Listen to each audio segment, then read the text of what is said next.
Maayong hapon, gikan sa Solar News Channel Manila. Ako si Mencho Antigua Macapagal.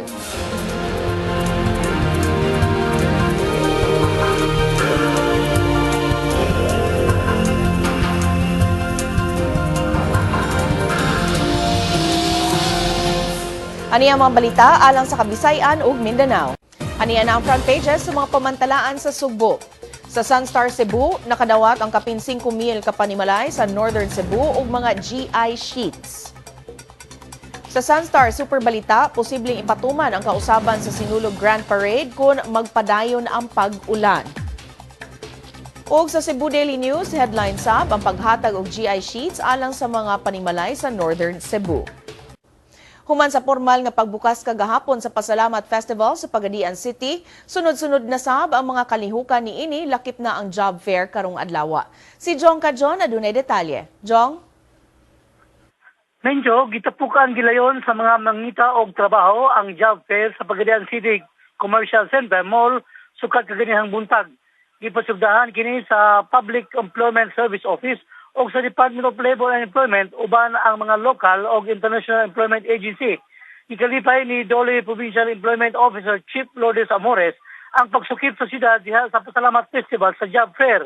Matod nila ni Mayor Romeo Pulmones o ni Vice Mayor Divina Grecio, dili lang taga Pagadian o taga Dakbayan ang makapahimulos nini, lakip na ang taga laing lugar. Mapasalamaton sab ang local officials sa support sa nagihatag sa Dole.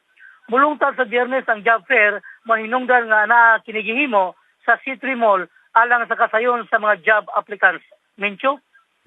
Daghang salamat, Jong Kajon, reporting gikan Pagadian City. Atong sayro ng front pages sa mga pamantalaan sa Mindanao. Sa Sunstar Davao, headline ang pagtiket kang kanhi Davao City Mayor Sara Duterte tungod sa overspeeding. Sa Bandera Mindanao, padayong nagsaka ang mga patay ug ang missing tungod sa pagbaha ug pag-ulan sa Mindanao. Sa Mindanao Daily, sa nagkalain-laing bahin sa Mindanao, sa Northern Mindanao, daghan mga pamilya ang apektado sa pagbaha ug landslide sa Northern Mindanao.